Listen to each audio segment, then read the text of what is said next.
네, 시작해요. 네, 그러면 몇 명 안 오긴 했지만 온라인은 그래도 꽤 꽤는 아니고 한 10명 정도 있는 건 어쨌든 시작을 할게요. 일단 뭐 계속 강조하지만 그 중간고사 그 2주 후고 그다음에 시험 범위를 여기 약간 울리는 것 같은데 아닌가? 내 컴퓨터에서 이게 아, 내 컴퓨터에서 된 것 같아. 예, 시험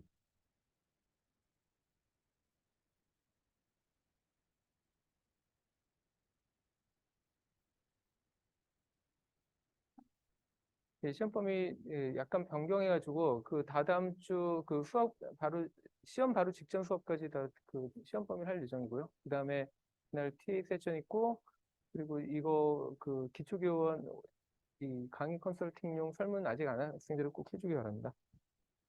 그러면 이제 그 지난 시간에 이어서 지금 그 저희가 이제 이거를 RLC 회로를 그 해석하는 거에 대해서 다시 한번 생각을 좀 해볼게요. 지난 시간에 얘기했던 게 뭐였냐면 원래 저희가 원래 원하는 거는 이런 식으로 어떤 신호가 뭐 이런 식으로 변하고 있을 때 그러면은 그 출력 신호도 항상 얘를 따라서 똑같이 거의 이렇게 바뀌길 바랬었는데 실제로 그렇게 안 된다는 걸 알고 있었죠. 왜냐하면 결국에 항상 요 뒤에 붙는 이런 그 다음 스테이지들이 결국에 가지고 있는 커패시턴스가 있기 때문에 그래서 얘가 이런 식으로 나타나는 걸 알고 있고 그러면은 얘가 느리게 하는 요인이 뭔지를 그냥 보통 그러니까 수치만 따져 본다면 그러면은 그 저항과 그 다음에 커패시턴스의 그 곱이 결국에 이 시간을 좌우하니까 그냥 간단하게 생각하면은 그럼 여기에 R을 줄이면은 그럼 얘를 더 빨리 할 수 있겠다. 계속 얘기하지만 커패시턴스는 저희가 줄이려고 최대한을 노력하는 그런 그 컴포넌트이기 때문에 이걸 더 이상 그 줄일 수 없는 한계까지 도달했다고 가정을 하고 그러니까 매번 그때그때마다의 그럴 경우에 그러면 그나마 우리가 튜닝할 수 있는 파라미터가 저항이니까 저항을 어떻게든 줄여보겠다고 생각을 하는데 저항을 막 줄이다 보면 어느 순간까지 이게 계속 올라가는데 어느 순간 도달하면 얘가 더 이상 이렇게 되는 게 아니라 이때부터 이렇게 진동을 하기 시작한다는 거죠. 그리고 이렇게 진동을 하기 시작하면은 결국에 그때 그게 디지털적으로 문제가 되는 게 저희가 보통 이런데 스레시홀드를 잡아놓을 텐데 뭐 이게 이렇게 진동을 심하게 하면은 스레시홀드보다 떨어져서 이 값이 더 이상 1이 유지가 되는 게 아니라 0과 1이 막 반복되는 보통 그래서 저희는 이런 것도 그 글리치라고 부르는데 이런 현상들이 나타나게 됩니다. 그러면 실제로 원하지 않는 정보가 막 왔다 갔다 하기 때문에 그거를 피하는 방법을 어떻게 하면 할 것인지 일단은 이게 원인이 뭔지를 지난 시간에 보자고 했었죠. 그래서 저희가 지난 시간에 봤던 게 원래 여기에 일반적으로는 저희가 와이어라고 생각하는 이런 것이지 사실은 모든 와이어는 기본적으로 인덕턴스를 가지고 있기 때문에 인덕터로서 작용할 가능성을 가지고, 그러니까 사실 포텐셜을 가지고 있는 거죠. 근데도 그럼에도 불구하고 저희가 이전까지의 대부분의 어널리시스에서는 그 와이어가 그러니까 원하지 않는 인덕턴스, 그러니까 보통 파라시릭 인덕턴스라고 부르는 그런 그 값을 가질 거라고 전혀 예상을 하지 않고 그 해석을 했는데 결국에 저희가 계속 그러니까 이런 속도를 빠르게 하고 그 속도를 빠르게 하기 위해서 저희가 저항을 계속 줄이다 보면은 어느 순간부터는 얘의 역할이 갑자기 비중을 가지게 된다는 겁니다. 그래서 이게 도대체 언제 그러니까 언제 그러면 우리가 언제까지 이거를 낮춰도 되는지, 그 다음에 얘가 그러면 가지고 있는 성질이 어떤 식으로 나타나는지 그런 것들을 좀 제대로 보려고 했었는데, 지난 시간에 그래서 처음에, 그러니까 그래서 저거를 모델을 정확하게 잘 하려면, 그러면 저희가 현재 이 모델은 결국엔 뭐로 볼 수 있냐면, 그 전원이 연결돼 있고, 여기에 그 볼티지의 입력을 결정하는 전원이 있고, 그 옆에 그 저항이 있고, 그다음에 여기에 저희가 원하지 않는 인덕턴스가 존재하고 그다음에 여기에 여전히 원하지 않는 커패시턴스가 존재하는 뭐 이런 회로를 저희가 볼 수 있었던 거죠. 그래서 이거를 처음에 해석하면 좋은데 그런데 이거 해석하려면 뭐 뒤에서 보시면 아시겠지만 이거 해석도 그러니까 미분 방정식이 되게 복잡하게 나가기 때문에 처음부터 이거를 다 해석하려면 좀 어려워서 보통은 저희는 먼저 이거를 그 저항이 없는 오히려 저항이 없는 게 더 쉬운 모델이기 때문에 그래서 이걸 먼저 해석한 다음에 그 다음에 좀 더 복잡한 모델을 해석하자라는 게 지난 시간의 모티베이션이었습니다. 그래서 지난 시간에 저희가 열심히 해석했던 거는 L과 C로만 이루어진 그 펑션을 했을 때 그러면 어떻게 되는지를 열심히 분석을 했었죠. 그래서 저희가 얻은 결론은 L과 C로만 이루어져 있으면은 이때부터는 여기서 진동이 잔뜩 일어나기 시작하고, 그러니까 저희가 여기에서의 가정이 이렇게 시간이 있을 때 그 0볼트로 계속 유지가 되다가 어느 순간에 그 타임 0일 때 갑자기 얘를 올려서 뭐 V라는 이런 어떤 값으로 딱 고정을 시켜 놓으면 그때부터 얘가 여기를 중심, 그러니까 그러면은 그때 얘의 그 전압이 그때부터 막 이렇게 오실레이션을 한다는 거를 지난 시간에 그 마지막까지 유도를 했었죠.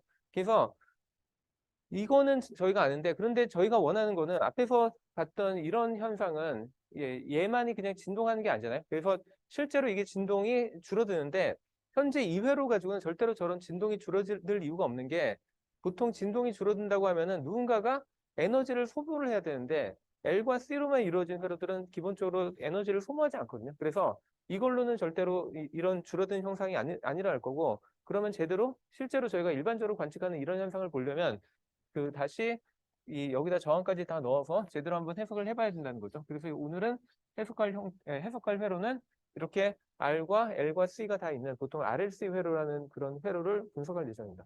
그래서 그래서 오늘 분석하다 보면은 결국엔 얘가 이렇게 줄어들기도 하고 아니면은 얘가 그냥 이렇게만 가기도 하고 여러 가지 그런 사항들이 쭉 나오는 거를 볼 겁니다. 근데 이게 케이스가 되게 많아요. 그래서 그거를 각각을 좀 따로따로 분리를 해야 되다 보니까, 그래서 지난 시간에는 이거를 그냥 간단한 회로, 그러니까 LC만 있는 간단한 회로를 한 거고요. 오늘은 이제 이거를 제대로 한번 분석을 해볼 건데, 그러면은 보통 저희가 사용하는 게 얘, 얘의 그 커패시턴스 저항과 그다음에 여기 흐르는 뭐 전류와 뭐 이런 걸 정의하기도 하고, 또 다르게 보통 저희가 하는 방법은 제가 많이 썼던 지금까지 방법 중에 하나는 여기에 있는 각각의 노드를 미지수로 두고 걔네들에 대한 이퀘이션을 걔네들의 각각의 노드에서의 그 키르호프의 전류의 법칙을 적용해가지고 KCL을 적용해서 푸는 방법인 노드 어널리시스를 많이 했는데, 이 문제 같은 경우에는 물론 그렇게 해도 똑같은 결론은 없습니다. 근데 여기는 약간 좀 더 쉽게 풀 수 있는 방법은 이게 단순한 그러니까 단순한 그냥 루프를 하나 이루고 있기 때문에, 또 다르게 하는 방법은 여기를 전체적으로 보통 키르호프의 전압 법칙인 KVL을 적용해가지고 푸는 방법이기도 하거든요. 그래서 오늘은 그 방법으로 좀 풀도록 하겠습니다. 그리고 뭐 기본적으로는 저희가 다 사용하는 게 Associated Variable Convention이니까, 결국에 제가 전류를 이쪽 방으로 흐른다라고 그거를 플러스로 정의하기로 했으면, 그러면 얘에 해당되는 것도 BL의 플러스는 이쪽이고, 그 다음에 여기에 걸리는 저항에 걸리는 전압 강화도 이쪽을 저희가 보통 플러스로 잡겠죠. 그리고 마찬가지로 얘도 여기를 플러스로 잡는다라고 생각하면 될 것 같고요. 그리고 뭐 기본적으로 제가 그림도 이렇게 그렸으니까 보통 여기의 값이 뭐 5V다 그러면 여기 대비 여기가 5V가 더 높다, 그 뜻으로 이해를 하면 되는데, 그러면 다시 한번 저희가 KVL을 적용할 때 어떻게 했는지를 그냥 상기를 해보면은, 이게 뭐 저희 거의 첫 번째 챕터 쪽에서 나왔던 얘기지만, 뭐 계속 저희가 사용을 하는 거죠. 그래서 여기서 시작을 하면은, 그럼 KVL을 할 때 어떻게 더하냐면 계속 여기 돌면서 여기에 있는 각각의 전압 강화들을 다 더하긴 하는데, 그때 더할 때 부호를 조심해야 됐다고 했던 게, 만약에 저희가 마이너스 방향을 정의했을 때 마이너스를 먼저 만나면, 그럼 얘를 V sub i를 더하는 게 아니라 여기다 마이너스 V sub i를 더해야 되고요. 그 다음에 나머지 애들은 다 플러스를 먼저 만나고 플러스를 먼저 만나고 플러스를 먼저 만나기 때문에, 이럴 경우에 V sub r과 그다음에 V sub C와 그 다음에 B sub L과 그 다음에 B sub C를 이렇게 더할 수 있는 거죠. 그래서 이렇게 하면 KVL이 완성이 되고요. 근데 이것만 가지면 저희가 문제를 풀 수 없잖아요. 왜냐하면 미지수가 너무 많잖아요. BR, BL, BC. 그러니까 이제 얘네들이 각각이 컴포넌트를 가지고 있는 그 관계식을 써야죠. 그래서 제일 저희가 잘 아는 관계식이, 일단 BR은 얘는 R 곱하기 I가 될 거고요. 그 다음에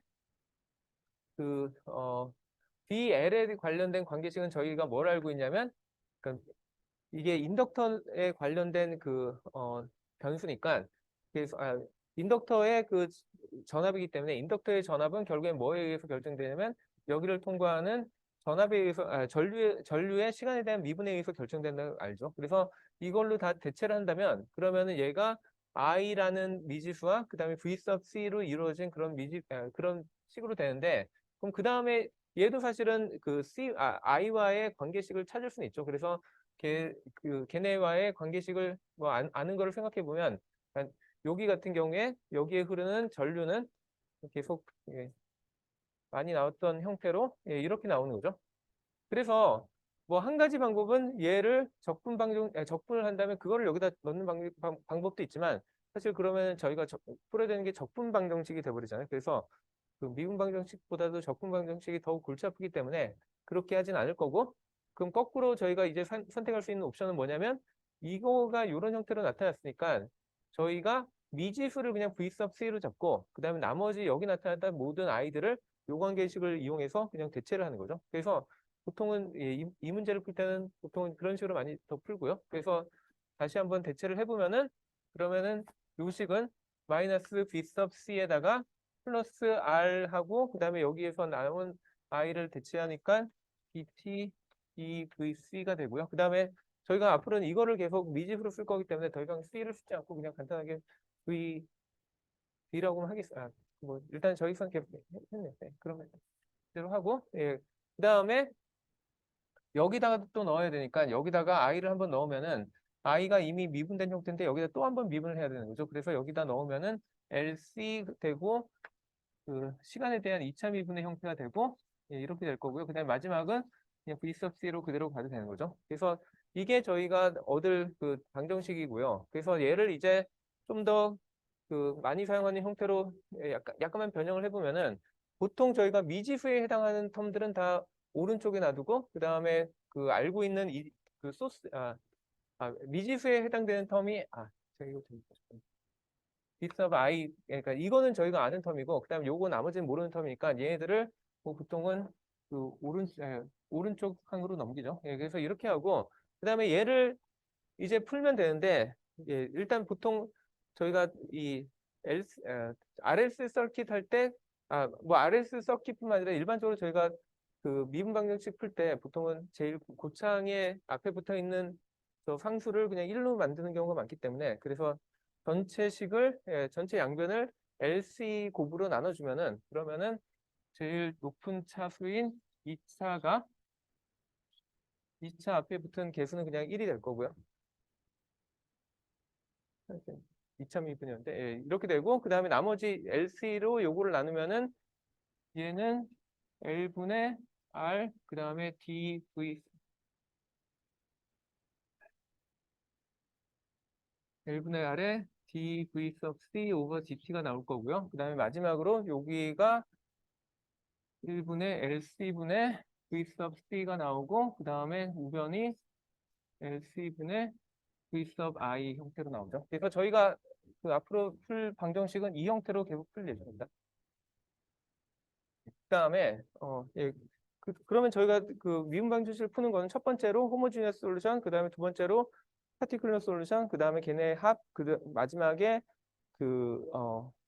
경계 조건 가지고 그 미지수를 결정하는 거. 그런 식으로 하면 되니까 그러면 얘를 이제 풀어보면은 얘에 대한 호모지니어스 이퀘이션을 푼다고 생각을 해보면은 그러면은 그리고 이제 이 문제를 제가 일단은 현재는 먼저 그 회로만 주어지고 그 다음에 입력이 이렇게 주어지는 얘기만 잠깐 했었는데 이제는 좀 더 얘기를 해야 되는 게 제가 아직 경계 조건을 그러니까 초기 조건을 전혀 얘기를 안 했죠. 그래서 초기 조건으로 지금 여기서 가정을 하는 거는 처음에는 여기에 볼티지도 0V였고 그 다음에 나머지에 걸려 있는 전압도 다 0V고 그 다음에 여기에 흐르는 전류도 다 0이었다.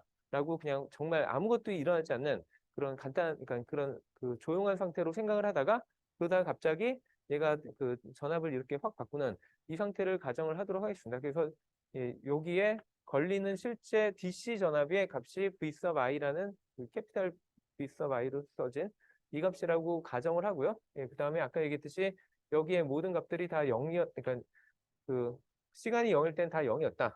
이 바뀌기 바로 직전까지. 그래서 전류도 여기 때는 0이었다라고 가정을 하겠습니다. 그래서 이런 상태에서, 그러니까 이렇게 그 경계 조건이 주어진 상태에서 이제 무슨 일이 벌어지는지를 계산을 해보도록 할게요. 그리고 지난 시간에 만약에 했던 거랑 비교해 본다면, 그럼 원래는 저희가 봤던 게 뭐였냐면, 여기에 만약에 R이 없었다면, 그러니까 이 R이 없었다면, 그거는 그냥 LC 서킷이었기 때문에, 지난 시간에 저희가 얻었던 결론이 얘가 이렇게 계속 입력 볼티지의 2배까지 올라가서 계속 진동한다는 거였는데, 근데 오늘 여기다 이제 R을 집어넣음으로써 실제로 얘가 이런 식으로 디케이하는 형태까지 나온다는 거를 유도할 예정입니다. 자, 그래서 일단 이 문제를 풀려면은 첫 번째로 호모지니어스 이퀘이션 풀려면은 그럼 저희가 여기의 부분을 그냥 0으로 놓고 그 다음에 항상 하는 형태가 V sub C는 뭐 A의 exponential ST 형태를 가정한 다음에 이제 얘를 넣어가지고 해보면은 결국엔 여기서 캐릭터리스틱 이퀘이션을 뽑아낼 수 있죠. 그래서 캐릭터리스틱 이퀘이션의 형태가 S제곱 더하기 뭐 L분의 R S 더하기 LC분의 1 이라는 이런 형태의 2차 방정식을 얻을 거고요. 그러면 2차 방정식의 그 해는 그냥 근해 공식을 쓰면 되죠. 그래서 얘를 쓸 텐데, 근데 보통은 저희가 또 많이 하는 방법 중에 하나가 얘를 약간 많이 사용하는 이런 변수로 좀 대체를 하는 편입니다. 그래서 R분의 C, 어, 그, 제가 지난 시간에 할 때 LC만 있는 회로에 대해서 얘가 실제로는 진동을 한다고 했었고, 그 다음에 그 진동수가 그때 당시에 제가 그냥 오메가 제로라고 해서 그냥 했었는데, 사실은 그 값은 보통 이 RLC 또는 LC가 들어가 있는 그런 회로에서는 되게 중요한 값으로 보통은 간주를 하고, 그거를 보통 공진주파수라고 그러고, 그 다음에 걔는 항상 LC 의 제곱근분의 1 형태로 항상 나타난다라는 거를 좀 기억을 하고 있어야 된다. 그래서 얘를 거의 뭐랑 비슷하게 하는 수준으로 외워야 되냐면 저희가 보통 RC 서킷이 있으면은 RC 서킷의 타임 컨스턴트는 R 곱하기 C로 나타나잖아요. 그거 외우듯이 사실 이 LC가 들어가면은 기본적으로 공진할 가능성이 높기 때문에 반드시 LC가 들어간다고 꼭 공진하진 않아요. 오늘 저기 솔루션들을 보면은 어떤 애들은 진동하기도 하고 어떤 애들은 진동하지 않기도 하는데 그런데 그럼에도 불구하고 얘가 기본적으로 진동을 하면은 나타날 수 있는 어떤 주파수가 있겠죠. 그게 항상 이르 형태로 나타난다는 거는 거의 그냥 외우고 있어야 되긴 합니다. 그래서 이 부분은 제가 뭘로 대체할 수 있냐면 저런 정의를 쓴다면 얘가 이렇다라고 그러니까 대체할 수 있고 그 다음에 얘도 뭐 그대로 풀어도 되지만 이거를 보통은 저희가 정의를 하는 방법이 2알파로 보통은 정의를 합니다. 그래서 알파의 정의라고 다시 얘기하면은 얘는 R분의 2L이라고 그냥 생각하시면 됩니다. 그래서 이 두 개는 앞으로 계속 사용할 정의 중에 하나고요. 그래서 이렇게 제가 정의를 하면은 그러면 요거를 근해 공식의 형태로 적더라도 약간은 좀 더 편리한 형태가 되긴 하는데 뭐 편리하다고 해봤자 물론 여전히 복잡하긴 한데 그래도 한번 얘를 근해 공식을 적용해 보면은 얘는 뭐 2a분의 뭐 1이니까 2분의 그다음에 마이너스 b에 해당되니까 마이너스 2 알파가 되고요. 그다음에 플러스 마이너스 그다음에 b의 제곱이니까 4 알파의 제곱 그다음에 마이너스 4 a c가 되죠. 뭐 이렇게 되겠죠. 그래서 여기 다 2로 나눠주면은 S는 마이너스 알파에 플러스 마이너스 그 다음에 알파의 제곱 빼기 오메가 나스의 제곱 이 형태로 나타납니다. 그래서 이게 저희가 얻을 수 있는 S에 대한 값들이고요. 그러면 저희가 그 다음에 어떻게 푸는지는 다 기계적으로는 잘 알고 있죠. 그래서 저희가 보통 이렇게 여기처럼 이렇게 여기에 주어진 것처럼 S를 다 구했다. 그러면 얘를 하나를 뭐 S1이라고 부르고 하나를 S2라고 제가 만약 불렀다 하면은 일반적인 해는 이런 형태로 나타날 것이다 라는 건 다 잘 알고 있죠. 그리고 이게 어제 지난 시간에 R이 없을 때의 경우랑 한번 비교를 해보면 저희가 R이 없을 때는 다르게 얘기하면 R이 0이라고 하면은 그럼 알파가 0이니까 그때 저희가 얻은 거는 그냥 알파가 0이고 그 다음에 여기도 알파가 0이니까 결국에 그 당시 그러니까 그 당시에 저희가 구했던 거는 플러스 마이너스 그 다음에 루트 마이너스 오메가 나스의 제곱이었으니까 그래서 저희가 요거를 J로 빼냈고 그 다음에 요거의 오메가 나스의 제곱이니까 그냥 저희가 이거를 그냥 간단하게 오메가 나스로 썼던 거죠. 그래서 지난 시간에 저희가 얻었던 경우는 이렇게 됐었고 그래서 지난 시간에 나왔던 진동하는 솔루션이 이런 형태로 나타났던 거죠. 그래서 사실 뭐 똑같은 형태라고 볼 수도 있는데 이게 더 일반화된 거죠. 왜냐하면 저희가 이게 꼭 알파가 0일 이유도 없잖아요. 그리고 그 다음에 저희가 생각할 수 있는 거는 알파가 0이면은 무조건 이 루트 안에 들어가는 게 마이너스가 들어가기 때문에 그래서 얘는 무조건 이 허수가 나오거든요. 근데 알파가 더 이상 0이 아니라면 이 알파 제곱 빼기 오메가 제곱이 꼭 그 0보다 작을 리는 없잖아요. 그러면은 얘는 허수가 안 나올 수도 있어요. 그러니까 복수수 형태로 안 나올 수도 있고, 제가 뭐 계속 강조했던 게 우리가 솔루션에서 이게 그 진동을 할 것이냐 안 할 것이냐를 결정하는 거는 솔루션의 그러니까 이 캐릭터리스틱 이퀘이션의 근에 그 허수 부분이 0이냐 아니냐를 가지고 결정한다 그랬죠. 그래서 이게 지금 무조건 진동하는 게 아니라 경우에 따라서는 진동할 수도 있고 안 할 수도 있다는 겁니다. 그래서 그 경우를 나눠서 저희가 문제를 풀어야 돼요. 왜냐하면 솔루션의 형태가 완전히 다른 형태로 나타나기 때문에. 그래서 수학적으로는 그냥 뭐 이게 똑같은 거라고 볼 수도 있는데, 예, 근데 실제로는 약간 좀 더 복잡하게 생각을 해봐야 되고요. 예, 근데 일단 먼저 그 일반적인 그냥 제너럴 솔루션 여전히 구해야 되니까 일단은 계속 구해 볼게요. 그래서 만약에 저희가 이런 식에서 그 호모제니어스 이퀘이션, 호모제니어스 솔루션이 뭐가 돼야 된다는지 방금 전에 다 봤고, 그 다음에 여기서 이제 또 파티큘러 솔루션 하려면 이제 뭐 많이 봤죠. 그러니까 이쪽을 제가 지금 가정하는 게 그 원래는 처음에 풀 때는 임의의 그 입력이라고 생각했지만 이제는 그냥 이렇게 그 컨스탄트한 밸류가 나오는 이 값으로 생각할 거니까 얘가 이렇게 됐을 때 이때 파티큘러 솔루션을 구하면 되고요. 그러면은 여기가 상수니까 파티큘러 솔루션의 일반적인 형태는 그냥 상수 형태가 되는 거죠. 그래서 얘의 파티큘러 솔루션, 그러니까 V sub C의 파티큘러 솔루션은 그냥 눈으로만 봐도 V sub I가 된다는 걸 알고 있죠. 그러면 나머지는 다 00 되고 여기에 V sub I가 들어가서 서로 만족을 할 테니까. 그래서 파티큘러 솔루션은 그냥 여기 나온 것처럼 V sub I가 될 거고요. 그 다음에 이제 토탈 솔루션을 구하려면 파티큘러 솔루션과 호모지니어스 솔루션을 다 더해야 되니까 앞에서 저희가 구했던 호모지니어스 솔루션과 그 다음에 여기 있는 파티큘러 솔루션을 다 집어넣으면 됩니다. 예, 그 다음에 저렇게 우리가 썼다면은 그 다음에 우리가 또 해야 될 일은 그 경계 조건을 여기 있는 초기 조건을 가지고 그 실제로 저기에 들어가는 A1과 B1이 아니 A1과 A2가 얼마인지를 알아야 되죠. 그래서 저희가 이거를 구하는 거는 뭐 맨날 하듯이 저희가 만약에 이 토탈 솔루션이 D sub I 더하기 저기서 나온 것처럼 A1 익스포넨셜의 S1T로 나타내고 그 다음에 A2의 익스포넨셜의 S2T.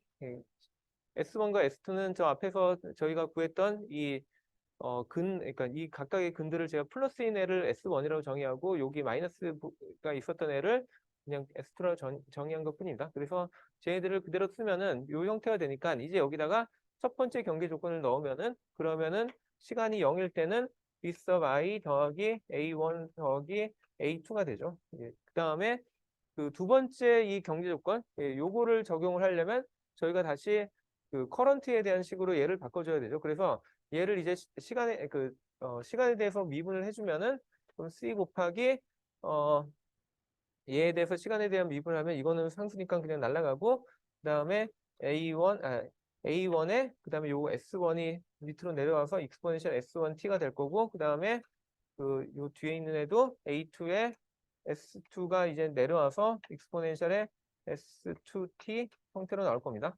그 다음에 이제 여기다가 시간이 0일 때 그 0값이라는 조건을 다시 걸어주면은 0 이퀄 하니까 뭐 C가 이쪽에 있더라도 얘는 그냥 날아가면 되고 그다음에 얘는 그냥 1이고 얘도 1이니까 그냥 A1 S1 더하기 A2 S2 이런 형식을 만족하면 되죠. 그래서 요 식과 요 식을 동시에 만족하는 A1과 A2를 그냥 연립방정식으로 풀면 되죠. 연립할 것도 없이 그냥 A1은 뭐 A2 넣어가지고 여기다 하면은 금방 구할 수 있죠. 그래서 저희가 이 값들을 쭉 구해보면은 결국에 그 얘네 그 A1과 A2가 무엇이 돼야 되는지 그 결론을 금방 얻을 수 있습니다. 뭐 여기는 아예 그 적어놓지도 않은데.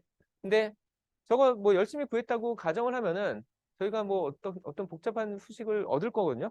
근데 그 수식만 얻으면은 사실 그러니까 수학적으로 문제를 다 풀었어요. 근데 그걸 가지고 저희가 이거 여기서 도대체 무슨 일이 일어나는지 전혀 감이 안 오죠.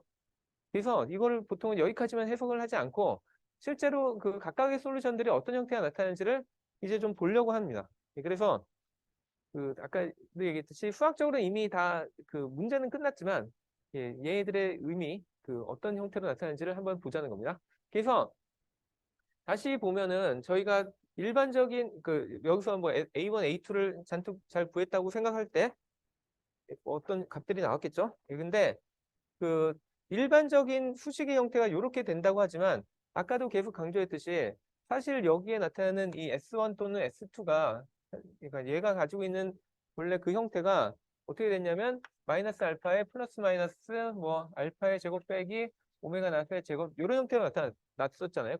그러기 때문에 사실 이게 어떤 조건인지에 따라서 얘가 0보다 크냐, 0이냐, 아니면 0보다 작냐 그 세 가지 조건에 따라서 솔루션의 형태가 완전히 다른 형태를 나타내게 됩니다. 그래서 그거를 저희가 나눠서 풀 거예요. 그리고 뭐 아직은 이게 왜 이런 이름으로 불리는지 이해가 잘 안 될 수도 있겠지만 일단 알파가 얘보다 더 커서 요 루트가 0보다 큰 경우를 저희는 보통 오버댐핑이라고 부르고 그에 비해서 알파가 얘보다 훨씬 더 작으면은 그때 그러니까 근데 일단 그 솔루션의 형태가 어떤 게 나올지는 대충 감을 볼 수 있는 게 자, 만약에 알파가 오메가 낫보다 크다면, 그럼 요거가 가지는 이 값은 실수가 나오잖아요. 그러면은 저희가 여기다가 마이너스 알파에다가 플러스 마이너스 뭐 요 안에 들어간 값을 뭐 더해봤자 이거는 결국에는 실수 값이 나오고요. 그렇기 때문에 이 솔루션은 절대로 진동을 할 리는 없다는 겁니다.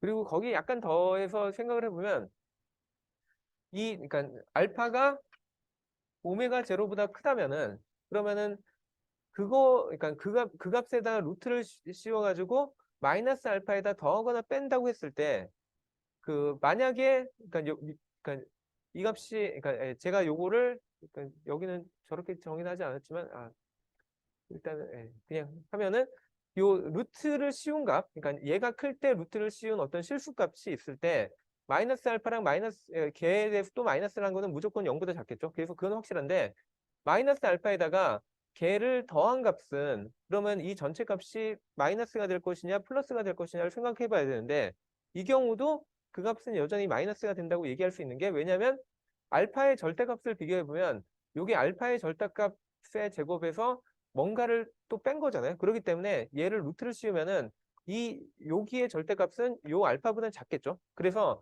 마이너스 알파에다가 그 값을 더해봤자 전체적인 솔루션은 무조건 그 0보다 작게 됩니다. 그래서 저희가 얻게 되는 S1과 S2 둘 다 0보다 작은 솔루션을 얻게 되고요. 그러면 저희가 일반적인 솔루션의 형태가 요런데 익스포넨셜의 ST에서 이 값이 0보다 작은 실수라면은 얘는 항상 익스포넨셜하게 디케이하는 형태가 되는 거죠. 그래서 이 두 가지 값이 그러니까 두 개의 저희가 그 솔루션을 구하겠지만 걔는 두 개의 솔루션이 다 디케이하는 형태로 나타나는 그런 형태가 나올 겁니다. 그래서 여기서 제가 이렇게 적은 이유는 여기서는 S1이라고 안 쓰고 알파1, 알파2라고 쓰는 이유는 딴 게 아니라 실제로 얘네 값들이 그러니까 S 값이 마이너스라는 걸 강조하기 위해서 그래서 알파1과 알파2는 그 0보다 큰 실수라고 생각한다면 그럼 이런 형태가 그러니까 익스포넨셜 디케이하는 그런 형태가 나올 것이다. 그래서 이거를 일단은 오버댐핑이라고 저희는 부르고요. 뒤에서 왜 그걸 오버댐핑이라고 부르는지는 좀 더 명확해질 거고요. 그에 비해서 언더댐핑이라고 하는 경우를 한번 따져보면은 이 경우에는 어떤 조건이 필요하냐면 알파가 오메가 낫보다 작다는 거거든요. 그러면은 결국에 여기 루트에 들어가 있는 값은 마이너스가 되니까 얘는 무조건 허수가 되겠죠.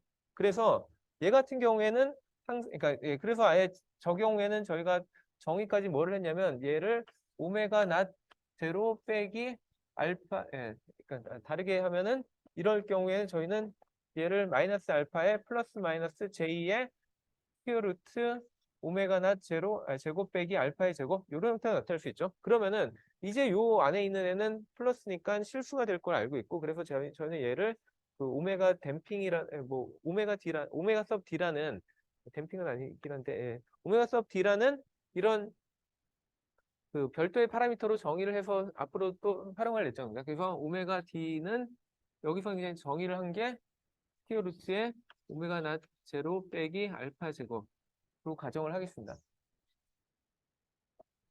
그래서 이렇게 정의를 하면은 그러면 얘가 어떤 형태가 항상 나올 거냐면 이런 형태가 나오잖아요. 그러면은 이런 솔루션을 저희가 여기다 계속 집어넣는다고 생각하면은 그러면 얘는 마이너스 알파 더하기 뭐 j 오메가 섭 t의 전체 시간이 곱해지는 t랑 뭐 요게 A1이라는 이런 솔루션이 있을 거고요. 그 다음에 A2라는 솔루션은 익스포넨셜의 그 마이너스 알파 빼기 j 오메가 섭 t 그 전체에 이렇게 t가 곱해지는 형태고, 그 다음에 요 익스포넨셜 각각을 다시 분해를 해보면은 얘는 익스포넨셜의 마이너스 알파 t가 한번 곱해지고 거기에 다시 익스포넨셜의 플러스 j 오메가 섭 d t로 곱해지는 이런 형태죠. 그리고 마찬가지로 얘도 이 마이너스 알파 t 익스포넨셜 마이너스 알파 t 형태는 여전히 공통적으로 나타나고 유일하게 다른 건 여기가 부호가 플러스가 아니라 마이너스라는 거죠. 그래서 이 솔루션은, 그러니까 이 두 번째 경우의 솔루션은 저희는 다르게 쓰면 어떻게 쓸 수도 있냐면 공통으로 나타나는 마이너스 알파 t를 묶어내고 그 다음에 여기다 a1 익스포넨셜의 j 오메가 섭 dt 요거랑 더하기 a2의 익스포넨셜의 마이너스 j 오메가 섭 dt 이런 형태로 저희가 분리를 해낼 수 있다는 겁니다. 그래서 제가 이거를 굳이 분리해낸 이유가 뭐냐면 저희가 이렇게 하면은 얘는 무조건 사인 코사인, 얘도 사인 코사인의 합이기 때문에 이 안에는 사인 코사인의 조합으로만 나타나는 텀이 나타나고요. 그에 비해서 얘는 시간에 따라서 알파는 여전히 저희가 이게 실수로 지금 시작을 했잖아요. 이렇게 정의를 한 값이니까. 그래서 얘는 무조건 디케이라는 형태로 나타나죠. 그래서 저희가 그 예전에 배웠던 솔루션의 형태를 생각해 보면 요 안에 진동하는 솔루션만 존재한다면 뭐 그냥 계속 이 진폭이 일정하게 유지될 텐데 거기에 시간에 따라서 계속 줄어드는 텀이 있다면 실제로 나타나는 진동은 이렇게가 아니라 아까 계속 저희가 얻으려고 했던 이렇게 시간에 따라 줄어드는 이런 형태의 그 솔루션을 얻게 될 거란 겁니다. 그래서 이거를 뭘 일단은 여전히 얘의 이름을 왜 오버댐핑이라고 부르는지는 그건 뒤에 가서 좀 더 명확할 텐데 저희가 뒤에서 이 케이스를 다룰 때는 그래서 물론 이거를 여전히 그러니까 컴플렉스 익스포넨셜의 형태로 계속 가지고 해도 되는데 이 경우에는 저희가 얘는 무조건 사인 코사인의 조합이 나올 걸 알고 있으면은 이번에는 얘를 약간 푸는 게 그나마 좀 쉬운 형태가 뭐냐면 코사인과 사인의 조합으로 그냥 아예 처음부터 나타날 겁니다. 그래서 뭐 이렇게 풀어도 그러니까 이 A1, A2로 풀어도 상관은 없는데 복잡도가 그나마 이게 조금 좀 나아요. 그래서 이 형태를 가정하고 계속 뒤에서 풀 겁니다. 그러니까 언더 댐핑 케이스에서. 그리고 세 번째로 크리티컬 댐핑 케이스는 이제 얘가 알파와 오메가 낫이 같은 경우거든요. 그러면은 이거를 풀었다는 얘기는 그러니까 세 번째 경우 알파와 오메가 낫이 같다는 얘기는 그러면 요 루트에 해당하는 애가 그냥 0이 되니까 사실 솔루션은 그냥 마이너스 알파만 나오죠. 근데 이게 문제인 게 저희가 분명히 캐릭터리스틱 이퀘이션을 2차를 풀었는데 솔루션은 하나만 나왔거든요. 그럼 이거는 보통 우리가 그 중복해서 나온 경우잖아요. 그리고 이 경우에는 저희가 뭐를 아냐면 이럴 경우에 저희가 예를 들면 요거 가지고 마이너스 알파만 가지고 하면은 이게 그 모든 가능한 경우를 커버를 못 한다고 했었죠. 이게 예전에 저희가 그 미분 방정식 할 때 거의 마지막 쯤에 계속 다뤘던 주제 중에 하나였죠. 만약에 이렇게 그러니까 그 훨씬 더 다차원의 그런 방정식을 풀었는데 저희가 구한 그 솔루션의 개수가 이거보다 작을 경우, 그래서 그럴 경우에는 저희가 이 문제를 어떻게 해결한다고 했죠? 저희가 그냥 이걸 A1 그 다음에 똑같은 애를 A2라고 할 수 없는 거였죠. 이건 문제를 어떻게 해결하는 거죠? 예, 앞에다 이 중에 하나에다가 t를 곱하고 만약에 계속 더 많은 애가 필요하면 t제곱, t의 3승 그런 식으로 계속 곱해서 텀을 계속 늘려가는 거였죠. 예, 그래서 얘도 그런 식으로 할 거고 그래서 저희가 아예 얘의 솔루션의 형태를 처음부터 이렇게 가정하고 시작한다는 겁니다. 여기 맨 마지막에 있는 경우.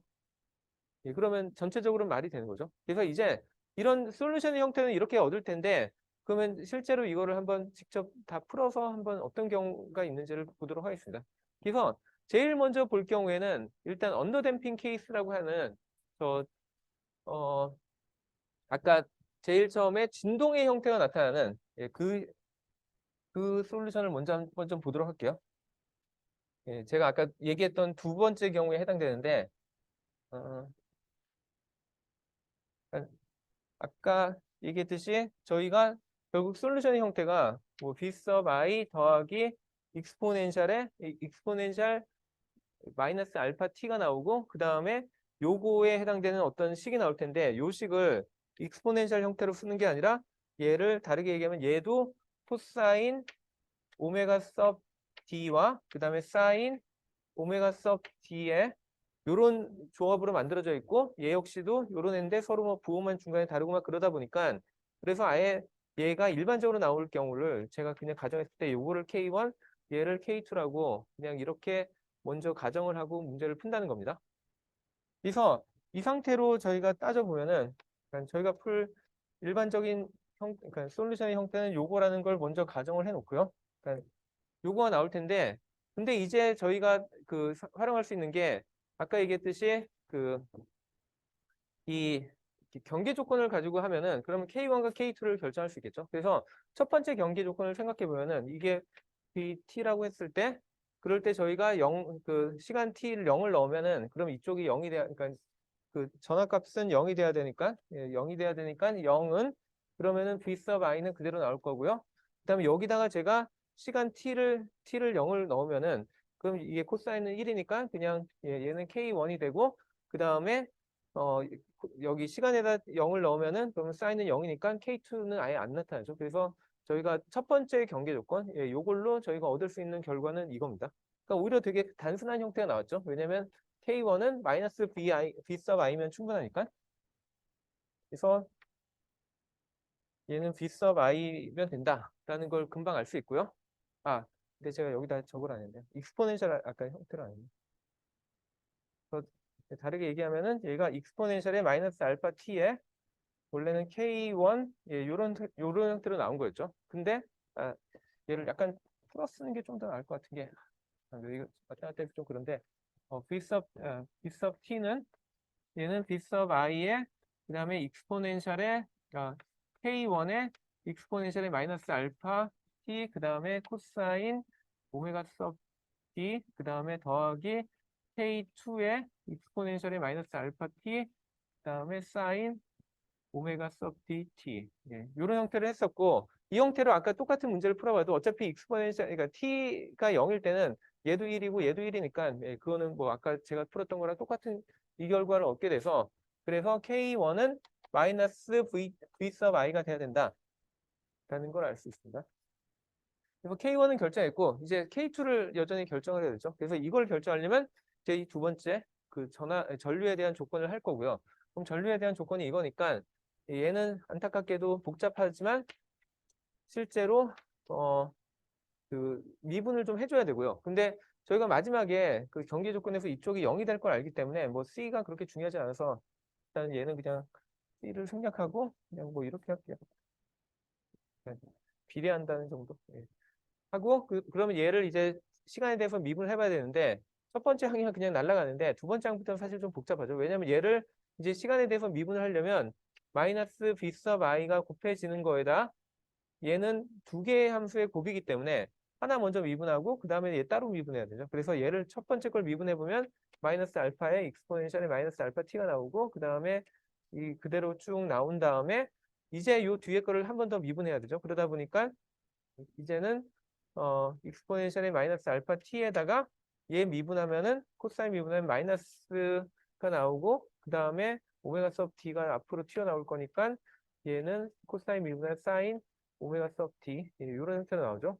이게 이 첫 번째 항을 시간에 대해서 한번 미분한 거고 두 번째 항도 시간에 대해서 또 한번 미분을 해보면은 더하기 K2고 그 다음에 얘도 미분하면은 얘 위에 것처럼 마이너스 알파의 익스포넨셜의 마이너스 알파 t 나오고 그 다음에 이거는 그냥 한번 나와야 되고 그 다음 두 번째는 이제 그 익스포넨셜 부분은 그대로 나타나고 그 다음에 이제 사인에 대해서 미분할 텐데 사인을 미분을 하면은 코사인이 되면서 여기 있는 안에 있는 애가 한번 튀어나오는 거죠. 그래서 코사인 오메가 sub d 이 형태로 나오는 거죠. 그래서 이렇게 되면은 일단 저희가 전류에 대한 공식은 구했으니까 여기다 이제 0일 때를 적용하면 되죠. 그래서 그 전류가 0이니까 전류가 0일 때 이때 시간에다 0을 넣어 보면은 일단 요게 마이너스 B sub i가 되고 그 다음에 마이너스 알파인데 익스포넨셜 얘는 그냥 1이 되고 그다음에 코사인에다 시간에 t를 0을 넣으면 1이니까 얘는 마이너스 알파만 되는 거죠. 그 다음에 더하기 이제 얘를 보면은 그러니까 t가 0이면 1이고 요건 그대로 곱해지는데 다행히 t가 0이면은 사인이 0이니까 그래서 이 텀은 그냥 날라가고요. 그래서 얘는 이렇게 되고 이제 K2를 생각해 보면은 이제 마찬가지로 시간이 0이면은 사인은 0일 테니까 이 텀은 사라지고요. 그 다음에 여기다가 t는 0을 넣으면은 1이고, 그 다음에 여기에 오메가 섭 d가 있고, 그 다음에 코사인의 0, 그러니까 t가 0이면은 그냥 1이죠. 그래서 이렇게 됩니다. 그래서 되게 복잡해 보이지만 실제로 저희가 계산을 해보면은 생각보다 그렇게 복잡하진 않고 그냥 그 K2가 얼마인지를 금방 얻을 수 있죠. 그래서 K2는 얼마가 돼야 되냐면 얘를 넘기니까 알파 V sub i를 오메가 sub d로 나눠준 이 형태가 됩니다. 그래서 저희가 여기에 K2를 생각을 해보면은 얘는 왜 도가 반대야?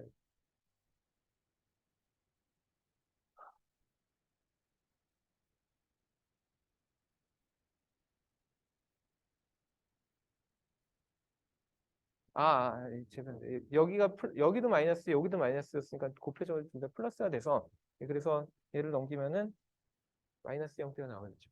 그래서 이게 나와야 되기 때문에 그러면 여기다가 그 넣어주는 게 마이너스 오메가 섭 d분의 알파에다가 b 섭 i 형태가 돼서 여기에 그 슬라이드에 나와 있는 이러한 그 솔루션의 형태를 똑같이 얻을 수 있는 거죠.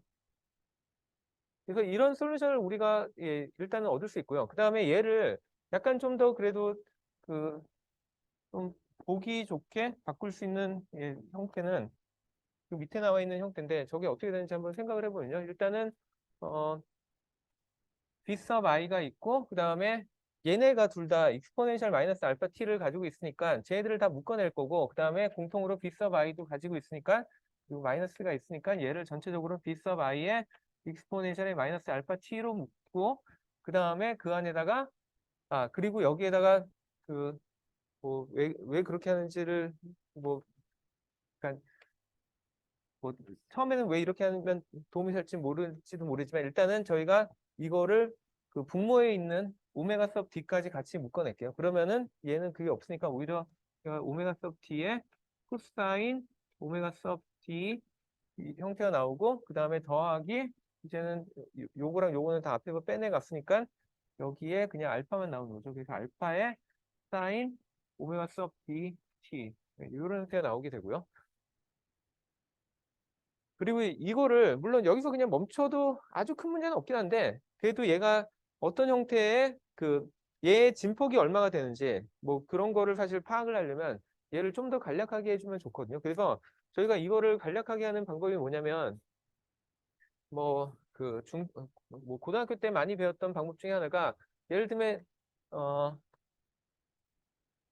저희가 이렇게 뭐 A 그다음에 코사인 뭐 오메가 t 더하기 뭐 B 사인 오메가 t 뭐 이런 형태로 나오면은 얘를 바꾸는 방법 중에 하나가 요 앞에 곱해진 애들의 그 절대값의 제곱에 그 걔네들을 이렇게 그 묶고 그러면은 얘를 다시 a의 제곱 더하기 b의 제곱에 a하고 코사인 오메가 t 그 다음에 마찬가지로 a 제곱 더하기 b의 제곱하고 b의 사인 오메가 t 이런 식으로 바꾸는 거를 많이 배웠었고 이렇게 하면 저희가 유리한 점이 뭐냐면요.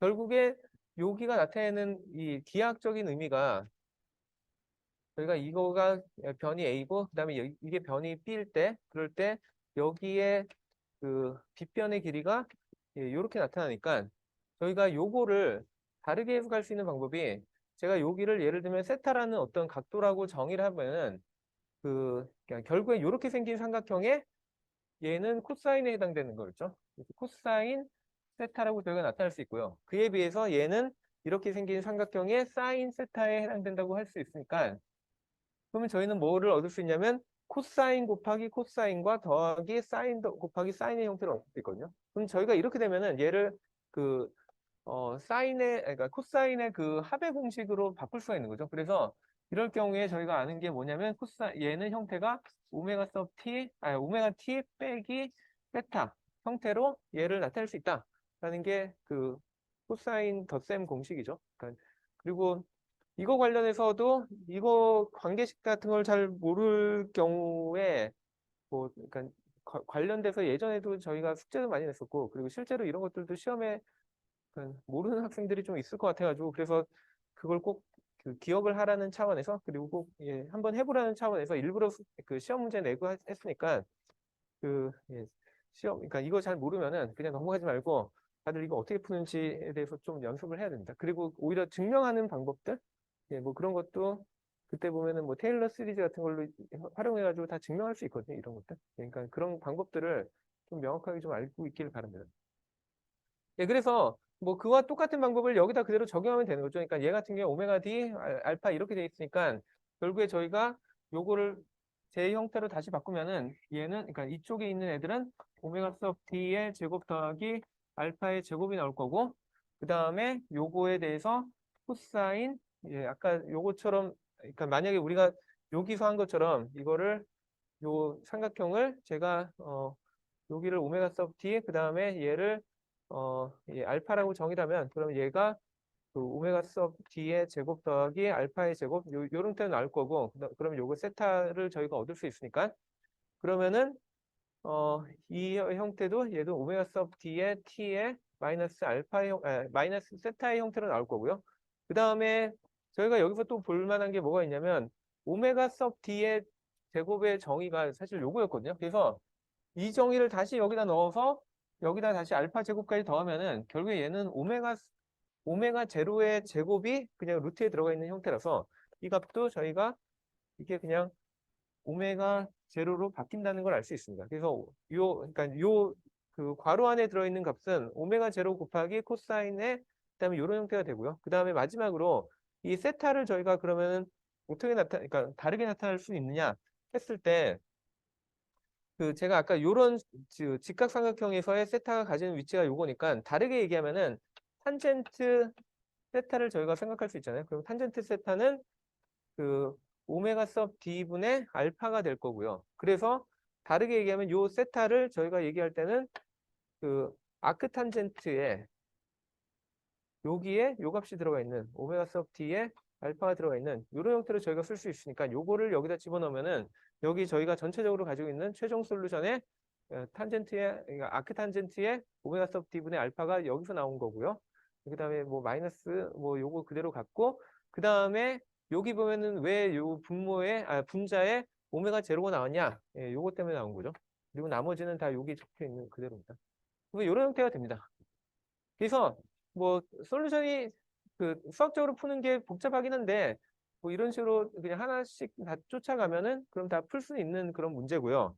예, 뭐 아주 트리비얼하다고 얘기하지 않고 예, 이것도 사실 예, 뭐 약간 이런 식으로 푸는 정형화된 그런 패스가 있어가지고 다들 똑같이 이렇게 푸는 형태인데 여기서 제가 지금 강조하고 싶은 거는 그래서 요거를 봤을 때 우리가 이 솔루션이 어떤 형태로 나타나는지 그걸 한번 보자는 겁니다.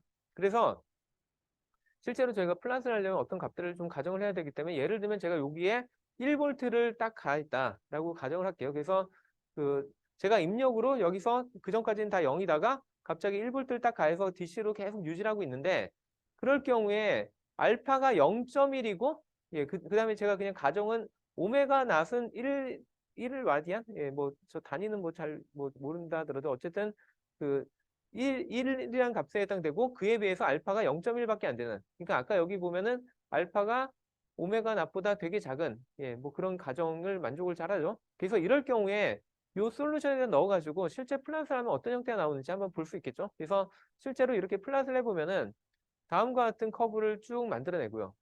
그래서 저희가 계속 얘기하던 원래 저희가 이걸 풀려고 했던 이유 중에 하나가 그 이렇게 여기 어떤 회로에다가 전압을 갑자기 바꿨더니 걔가 막 이렇게 진동하면서 가는 그거를 잘 설명하고 있죠. 그래서 그러면 그 다음에 생각해 볼 수 있는 게 그 원래 저희가 이렇게 됐던 이유가 이 저항값을 계속 낮췄기 때문이거든요. 그러면 이 상태에서 다시 저항값을 올려보면은 그럼 어떻게 될 것인지를 생각할 수 있죠. 그래서 이 알파가 0.1이 아니라 0.5일 때 어떻게 되는지를 한번 다시 플랫을 해보면은 예. 그리고 이거 자체는 여기서 계속 얘기했지만 전체적으로 디케이가 쭉 일어나는 거죠. 그 다음에 0.5일 경우를 해보면은 0.5는 훨씬 더 이게 진폭이 작습니다. 그러니까 거꾸로 얘기하면 저희가 R을 다시 늘리기 시작하면은 계속 얘네들의 진폭이 줄어들 거예요. 그래서 거의 진동을 안 하는 형태까지 갈 텐데 예, 그러려면 알파가 1이 돼야지 되는 거고 예, 그러니까 여전히 이 상태를 만족할 때는 완전히 저희가 이 진동하는 걸 없앨 수는 없습니다. 왜냐하면 그냥 솔루션 형태가 그렇게 나왔기 때문에. 예, 그래서 예, 근데 점점 줄이려면 저항을 계속 키우면 된다는 거고, 그럼 거꾸로 저희가 저항을 더 낮췄다 하면 무슨 일이 일어날까 생각해 보면은 다음과 같이 진동을 엄청나게 심하게 하죠. 근데 이게 뭐 당연한 게 저희가 아까 풀었던, 그러니까 어제 풀었던, 지난 시간에 풀었던 게 R을 0으로 놨을 때 얘가 완전히 완벽한 진동이었잖아요. 그 진폭이 전혀 바뀌지 않는.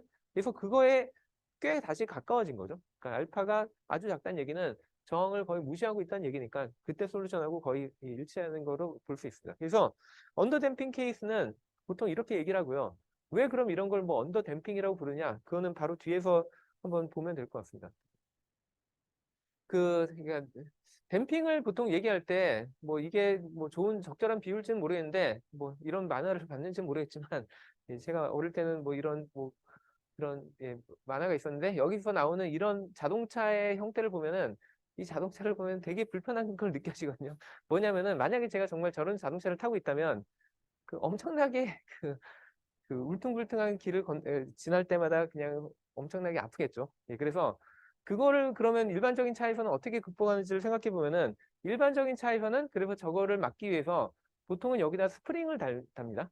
그래서 바퀴가 그러니까 자동차를 쭉 가는데 바퀴가 그 밑에 있는 그 그러니까 도로면이 막 울퉁불퉁해서 바퀴가 막 올라갔다 내려갔다 하더라도 그 사이에다 이와 같이 그러니까 지금 이거는 그 스프링, 그러니까 실제로 이렇게 생긴 거의 단면을 보여주고 있는데 이와 같이 그렇게 스프링으로 해놓으면 그러면은 이 스프링이 기본적으로 올라오는 거를 어느 정도 흡수를 해주기 때문에 그러면 얘가 그 밑에 있는 그 땅이 아무리 울퉁불퉁해도 얘가 막 그 모든 땅에서의 그 충격을 그대로 흡수하진 않겠죠. 어느 정도, 그러니까 이 스프링이 거꾸로 흡수를 해주면서 사람이 그걸 많이 느끼진 않을 수도 있겠죠.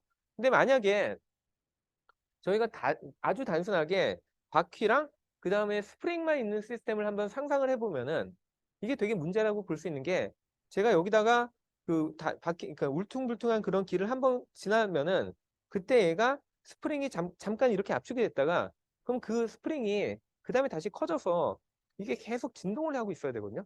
그러면 저희가 자동차를 타면서 계속 이게 그 한 번 범프를 지날 때마다 이게 차가 엄청나게 계속 흔들린다는 뜻이거든요. 근데 그러면은 보통 멀미가 나잖아요. 그래서 사람들이 그거를 어떻게든 피하려고 하겠죠. 그래서 사람들이 주로 넣는 게 여기다가 그 여기는 쇼크 업소버라고 해서 우리말로 뭐 자동차 그런 정비하는 데 가면은 쇼바라고 불리는 게 이 바로 쇼크 업소버인데 그래서 실제로 저게 충격을 흡수해주는 역할을 하고 얘의 원리도 사실은 되게 그러니까 되게 단순한 게 이와 같이 피스톤을 넣고 여기다 이렇게 기름을 채운 다음에 얘를 그냥 움직일 수 있게 해놓으면은 그럼 당연히 여기에 마찰력이 너무 심하니까 한번 움직이더라도 엄청나게 많은 그러니까 질질질 끌리면서 잘 진동을 못하게 막겠죠. 그래서 보통은 이런 식으로 그 스프링만 넣는 게 아니라 여기에 이런 것까지 넣어서 댐핑을 해주는 애까지 같이 넣어줍니다. 그래서 이런 거를 보통은 댐퍼라고 부르기 때문에 그래서 아까 얘기했던 그 언더댐핑이라는 뜻이 딴 게 아니라 여기서 이거를 역할을 해준 애가 결국에 누군지를 따져보면은 저희가 이 똑같은 모델을 기계적으로 만약에 쓴다면은 이런 그 스프링과 이런 모델로 할 수 있고 그래서 그냥 뉴턴 역학을 적용해가지고 미분 방정식을 풀면은 이런 형태가 나오고요.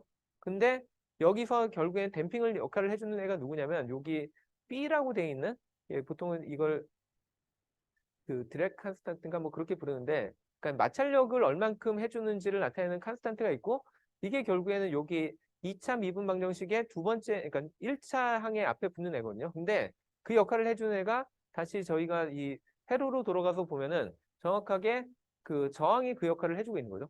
그래서 결국에는 이런 시스템에서 만약에 이 댐퍼 부분이 없었다면은 얘는 일단 한번 충격을 받고 나면은 그때부터는 스프링과 그 질량이 서로 왔다 갔다 하면서 에너지를 막 계속 교환하면서 계속 간직하고 있을 거거든요. 근데 그거를 실제로 소모해주는 애가 누구냐면 이 바로 댐퍼의 부분이죠. 그래서 저 댐퍼가 그 여기를 이거를 쭉 그 만약에 얘가 움직이면서 마찰이 심하면은 그럼 그 안에서 열이 발생해서 그런 에너지를 다 열 에너지로 바꿔주기 때문에 이 전체 시스템에서 에너지를 빼줘서 그래서 그 출렁이는 걸 막아주는 거죠. 예, 그래서 그 역할을 해주는 게 저항이라고 생각하시면 되고 그러다 보니까 저항의 크기가 크냐 작냐에 따라서 저희가 댐핑을 많이 했냐 적게 했냐를 얘기할 수 있는 거고 그래서 아까 그 언더 댐핑이라고 얘기하는 거는 댐핑이 충분하지 않아서 저 에너지를 잘 흡수를 못 해줬다라는 뜻으로 해석하면 된다는 겁니다.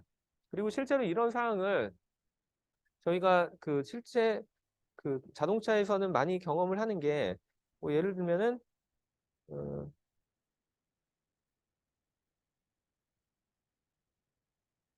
그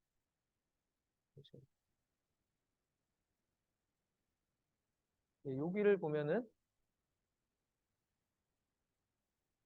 이 영상을 보면은 예, 그저 댐핑의 역할이 얼마나 중요한지를 알 수 있는데 그러니까 이렇게 두 대 차가 가고 있는데 한 대는 뭐 이거는 뭐 그 쇼크 업소버의 역할이 얼마나 중요한지를 보여주고 있는데 이 차는 댐핑이 잘 되고 있는 쇼크 업소버가 잘 되고 요 옆에 있는 차를 보시면은 엄청나게 울퉁불퉁 막 저러고 있잖아요. 그래서 이 흰색 차 같은 경우에는 댐핑이 잘 되는 차인데 저 뒤에 있는 차는 댐핑이 안 돼서 그렇게 엄청나게 울퉁불퉁하게 하고 있고 그거에 차에 타고 있는 사람이 느끼는 거를 한번 보시면은 저 왼쪽에 있는 사람들은 그냥 저 안에서 거의 춤을 추듯이 저렇게 흔들리고 있잖아요. 그래서 이게 댐핑을 얼마나 잘하는지가 사실은 되게 중요한 기술 중에 하나입니다. 댐핑을 못하면은 타고 있는 사람들이 엄청나게 그 출렁출렁하면서 그 불편함을 많이 느끼겠죠. 그리고 이거랑 또 다른 영상이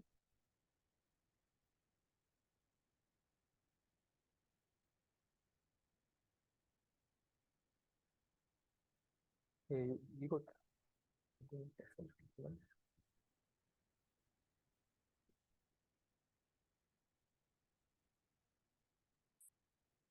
잠시만요.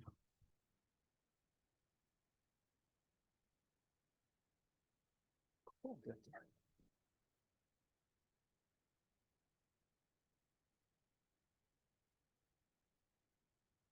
잠시만요. 이게 그 커서가 안 보여가지고.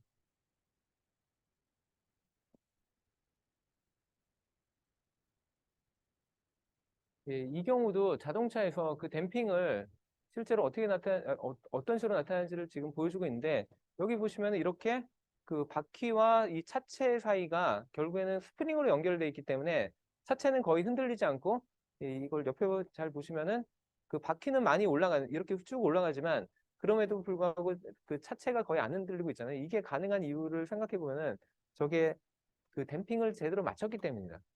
댐핑을 아까 얘기했듯이 그 잘하는 방법은 결국에는 저희가 이거를 그 저 컨스턴트를 잘 조정하는 방법인데 그래서 아까 얘기했듯이 댐핑을 제대로 못하면은 일단 출렁출렁 거린다라는 걸 봤고 그 다음에 지금 방금 전에 보여드렸던 그 정도의 영상이 뭐에 해당되냐면 크리티컬 댐핑이라고 해서 아예 진동이 그 저희가 뭐 얘기하려면은 댐핑을 엄청나게 많이 하면은 그럼 걔는 되게 천천히 바뀌긴 할 수 있거든요. 근데 그러면은 되게 거꾸로 얘기하면은 저희가 그 들어오는 충격을 완전히 흡수를 못한다는 뜻이기도 해요. 그래서 들어오는 충격을 거의 완벽하게 흡수하면서도 그러면서도 진동이 안 되게 하려면 얘가 그 거의 여기에 최대치까지 올라가게 그런 식으로 해줘야 되고 이게 아까 얘기했듯이 너무 댐핑을 약하게 하면 그러면 이렇게 흔들리기 시작하기 때문에 여기 바로 직전까지 맞추는 거를 저희는 보통 크리티컬 댐핑이라고 부르고 예, 그래서 방금 전에 보여줬던 게 저희 크리티컬 댐핑이 된 상태고 예, 저거를 맞추는 게 기술 중에 하나죠. 예, 그래서 다시 저희의 원래 목적으로 돌아가 보면은 어, 예. 그리고 저희가 지금 그러면은 예, 저런 식으로 그 이 R이 들어가고 그다음에 L이 들어가면서 저희가 이 회로를 이런 오실레이션을 하는 회로로 해석을 해야 되는 것 같은데 근데 다시 뭐 생각을 해보면은 저희가 원래 처음에 회로를 해석할 때 그때는 여기 있는 인덕터를 거의 그러니까 인덕턴스를 생각 안 하고 그냥 해석을 했었잖아요. 그리고 왠지 다 되는 것처럼 보였고 그럼 그때 저희가 해석했던 것들이 다 잘못된 거냐 그거를 생각을 해봐야 되잖아요. 근데 이제 다시 보면은 저희가 원래 처음에 해석할 때는 처음에는 실제로 이게 오실레이션이 안 실제로 해도 오실레이션이 안 나타나거든요. 근데 저희가 이걸 R을 계속 줄이다 보니까 어느 순간부터 언더 댐핑이 되면서 이렇게 나타나기 시작했는데 그럼 거꾸로 저희가 이걸 R을 충분히 키우면은 그러면은 여기 있는 L을 무시해도 되느냐? 라는 질문을 할 수 있는 거거든요. 그래서 실제로 여기 있는 그러니까 R이 충분히 크다면 그럼 여기 있는 L이 하는 역할이 거의 없기 때문에 우리는 이게 없는 것처럼 해석해도 큰 문제가 없다는 것을 보이면은 그럼 이전에 했던 문제 그 해석들이 큰 이슈가 없다는 걸 저희가 거꾸로 얘기할 수 있는 거죠. 그래서 그거를 한번 보도록 하겠습니다. 그래서 두 번째로 볼 거는 일단은 오버댐핑이 된 경우를 한번 볼 예정이고요. 그래서 오버댐핑이 된 경우를 한번 들여다보면은 제가 아까 얘기했듯이 오버댐핑 된 경우의 솔루션은 제가 이런 형태를 가정할 거라고 한 게 딴 게 아니라 계속 얘기하지만 요 그 알파가 그러니까 오버댐핑이 됐다는 거는 저항이 커서 그러니까 저항이 크면 알파가 크다는 얘기죠. 그래서 충분히 알파가 커서 요 그 제곱근 안에 들어가 있는 값이 양수가 되게 만들었다 하면은 결국에는 저희가 여기 알파1과 알파2가 제가 여기는 재정이란 게 아까 얘기했듯이 S라고 하면은 여기에 부호가 없었는데 제가 그 S1과 S2 앞에다가 다 마이너스를 붙여가지고 요게 그 아까 보는 그 S1에 해당되는 부분이고요. 그 다음에 요게 S2에다가 마이너스 1을 곱한 그 부분이라고 보시면 되는데 그러면 저희가 그 요 값들은 항상 그 알파1과 알파2가 둘 다 0보다 크다는 걸 알 수 있습니다. 요렇게 제가 그러니까 여기다 마이너스를 다 부호를 다 빼놨기 때문에 그래서 요게 저희가 솔루션이라고 볼 수 있고요. 그 다음에 아까 얘기했듯이 경계 조건 다 적용해가지고 실제로 구하면은 A1은 이래야 되고 A2는 이래야 되고 막 다 구할 수는 있거든요. 그 다음에 제가 여기에 알파1과 알파2가 어떤 그러니까 어떤 값에 가까운지를 한번 그냥 간단하게 써놓은 건데 예를 들면 저희가 저 알파1 같은 경우에는 제가 정의를 어떻게 했냐면 여기에 플러스가 돼 있는 이 경우를 가정을 했죠. 그래서 그리고 이 알파가 그 만약에 오메가 제로보다 뭐 훨씬 더 크다면 그러면 저희는 이거를 어떻게 근사를 할 수 있냐면 얘는 알파 더하기 그 다음에 얘를 알파 제곱으로 묶어주면은 1 마이너스 알파의 오메가 낫의 제곱으로 저희가 이렇게 쓸 수 있거든요. 그러면 요건 알파 제곱이니까 얘는 그냥 밖으로 빼내서 그냥 알파로 빼낼 수 있고요. 그러면 저희는 이거를 이렇게 되는데 그러면은 이 식을 그냥 풀면 안 되기 때문에 저희가 보통 할 수 있는 게 이거를 테일러 시리즈를 한번 생각을 해보면요.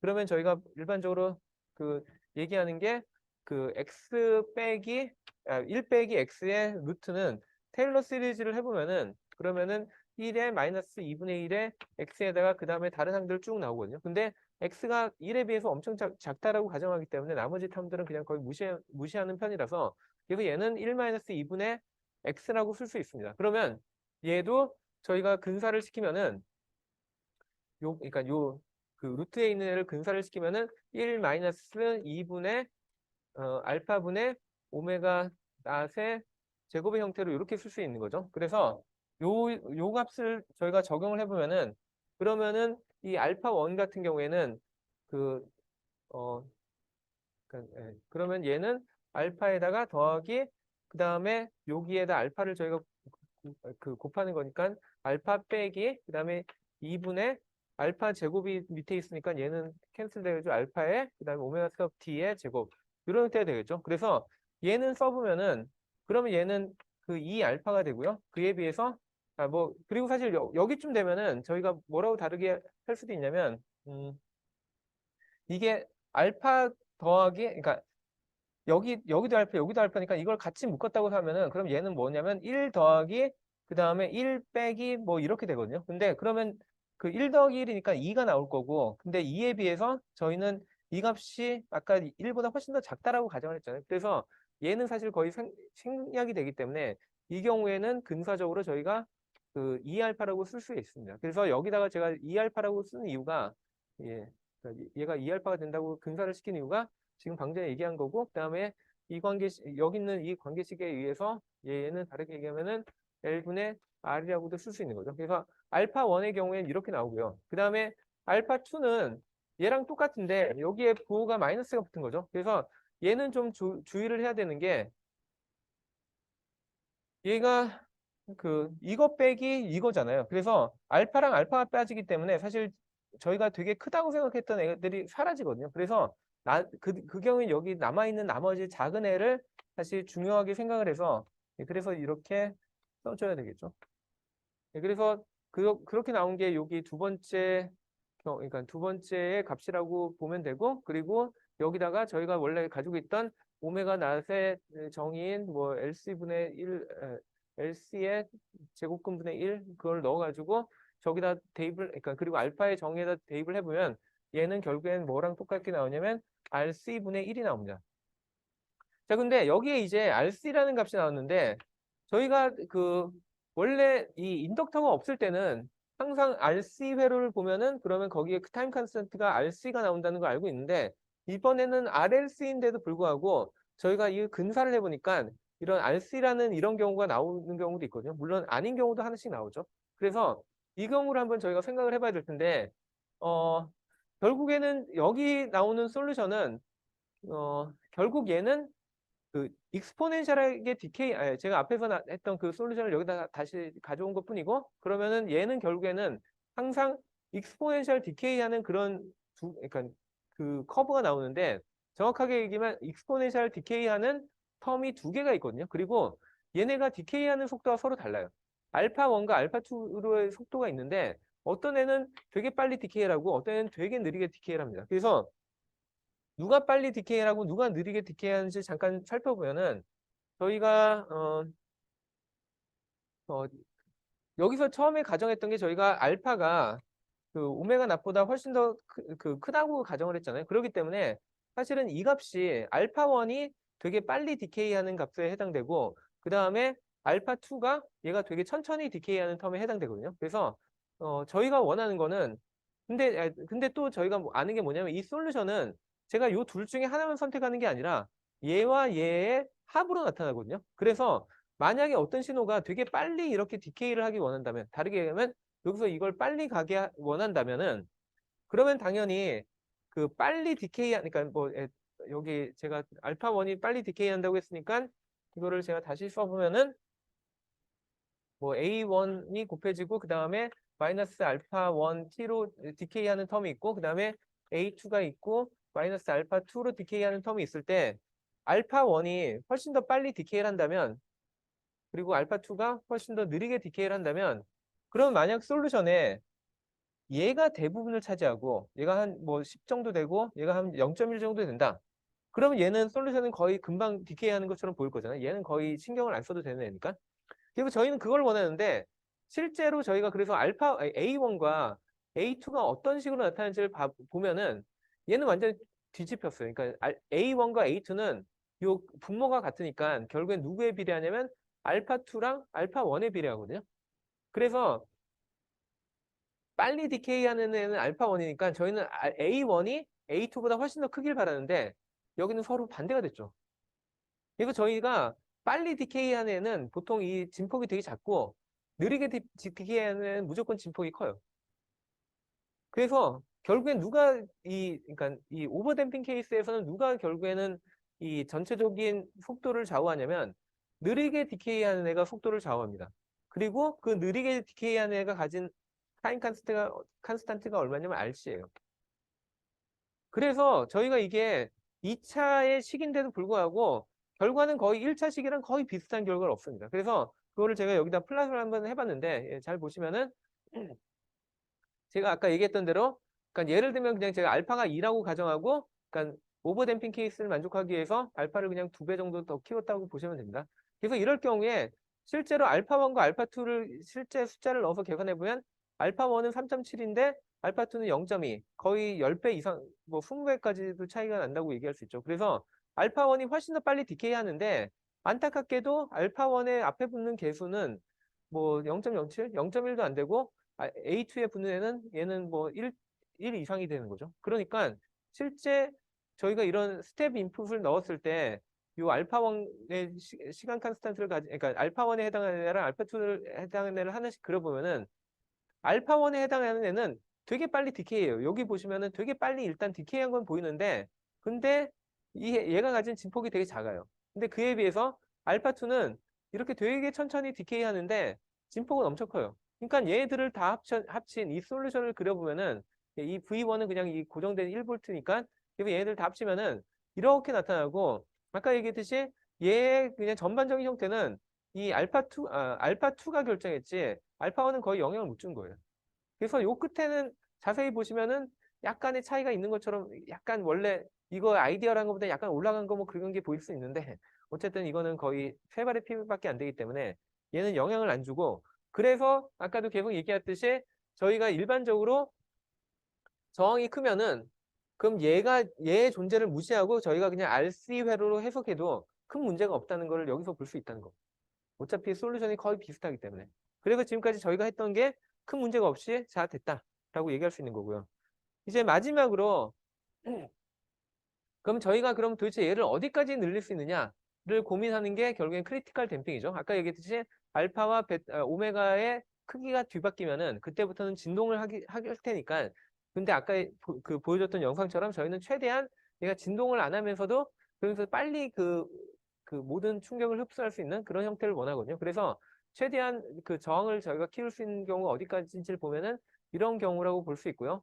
그래서 이럴 경우에 아까도 얘기했듯이 보통은 이렇게 저희가 알파와 오메가를 같게 하면은 그러면 이 부분이 0이 돼 버리기 때문에 알파의 솔루션이 두 개가 나오는 게 아니라 하나로 그 귀결된다 해서 이런 형태밖에 안 나온다는 거죠. 그래서 예전 같은 경우에는 제가 그러니까 이 자료 뒤에 있는 자료는 그 예전에 그 약간 미분 방정식을 따로 수업을 안 하고 그냥 이미 알고 배운 학생들 위주로 그 만든 강의 자료에서 뭐 그렇게 했는데 그럴 경우엔 저희가 저럴 경우에 솔루션 어떻게 구하냐 하는 걸 했을 때 뭐 베리에이션 파라미터라는 방식을 써가지고 하면 된다라는 걸 하느라고 제가 만들었던 건데 뭐 이미 알고 있는 학생들 좀 있을 것 같아서 그냥 이걸 참고해 보면은 저희가 왜 이게 또 T를 하는지를 그냥 확인할 수 있을 겁니다. 근데 뭐 지금은 이제 이거 없이도 충분히 이해할 수 있을 거라고 생각해서 이 페이지는 그냥 설명을 하지 않고 그냥 크리티컬리 댐핑 케이스에 대해서 저희가 한번 플랫을 해볼게요. 그래서 여기 경우에 알파 이퀄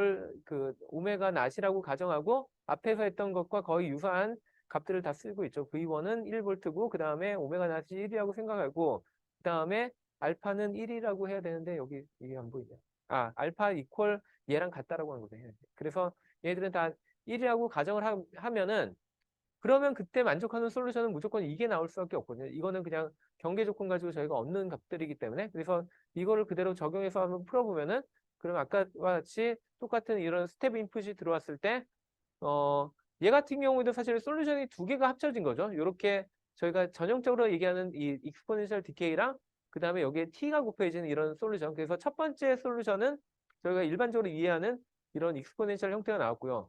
그 다음에 두 번째 같은 경우에는 실제 이게 t와 익스포넨셜 디케이가 곱해졌기 때문에 처음에는 t의 영향이 커서 선형적으로 증가하는 것처럼 보이다가 어느 순간부터 얘가 꺾여버린 거죠. 그래서 이런 형태가 나옵니다. 그래서 얘들을 다 합친 그리고 여기에다가 V1, V sub i에 해당되는 1V까지 다 합쳐서 최종 결과를 보면은 얘는 솔루션의 형태가 이렇게 빨리 수렴하는 형태가 나타나는 거죠. 그래서 아까 얘기했던 바로 방금 전에 보여줬던 오버댐핑 경우에는 얘가 보통은 되게 느리게 가는데 전반적으로 얘는 그래도 최대한 빨리 가는 여기까지 갔고 아까 개봉 얘기했듯이 여기서 더 저항을 낮추면은 그럼 얘는 오실레이션을 하기 시작한다라고 볼 수 있습니다. 그래서 뭐 되게 많은 얘기를 오늘 했는데 이걸 다시 한 번만 다시 정리해 보면 일단 저희가 이렇게 간단한 스텝 인풋이 쫙 들어왔는데 이럴 경우에 어떤 형태의 댐핑을 하냐에 따라서 아까 얘기했듯이 저항이 작으면은 그 에너지의 에너지를 열로 바꾸는 그 효율이 작기 때문에 그래서 그럴 경우에 언더 댐핑이 돼서 보통은 이런 경우에 솔루션은 항상 사인과 코사인의 형태로 나타날 거고요. 그래서 얘 같은 경우는 무조건 이렇게 진동한 형태가 나올 거고요. 그에 비해서 만약에 저희가 이거를 너무 올렸다, 저항을 너무 올렸다 하면은 그러면 얘는 더 이상 진동은 하지 않는데 대신에 얘가 쫓아가는 속도가 한참 걸린다는 거죠. 그래서 이렇게 느리게 하고 만약에 이거를 그래도 최대한 빨리 쫓아가게 하고 싶다. 그럼 저희가 여기다 크리티컬리 댐핑을 맞춰가지고 최대한 갈 수 있는 그래서 이게 최대치라는 겁니다. 그래서 요거 이상 가면은 그때부터 진동을 하기 시작하는데 그러면 뭐 당연히 최대한 저희는 어떻게든 크리티컬 댐핑에 맞추려고 할 텐데 이게 회로다 보니까 그리고 저희가 여기다 넣는 L과 C가 저희가 일부러 설계해서 넣는 값이 아니거든요. C는 원하지 않게 페라시틱 커패시턴스가 나온 거고 인덕턴스도 마찬가지로 저희가 원하지 않게 그냥 선을 그렸는데 그게 나타나는 것 뿐이니까 사실은 L과 C 값이 완벽하게 저희가 컨트롤할 수 있는 값이 아니라서 그러면 뭐 사실 이렇게 크리티컬 댐핑을 했을 때 잘못하면 이 값이 약간씩 틀어지면은 얘가 뭐 오버 댐핑이 되기도 하고 언더 댐핑이 되기도 하겠죠. 근데 보통은 느린 거는 그래도 참을 수 있는데 많은 경우 이 진동하면 위험한 경우가 많거든요. 뭐 그때 뭐 보여줬듯이 여기서 원하지 않게 갑자기 0이 됐다가 1이 됐다가 왔다 갔다 할 수 있으니까. 그러니까 보통은 이럴 경우에는 좀 더 오버댐핑에 가깝게 예, 좀 설계를 하겠죠. 예, 그래서 뭐 그런 거는 한번 생각을 해봐야 된다는 겁니다. 그러니까 저거는 그러니까 이론은 완벽한 이론은 이렇지만 실제 생활은 예, 그거랑 좀 다르게 나타날 수 있기 때문에 예, 실생활에서는 좀 고민을 해야 된다라는 얘기를 할 수 있을 것 같네요. 네. 예, 오늘 수업은 여기서 마치겠습니다.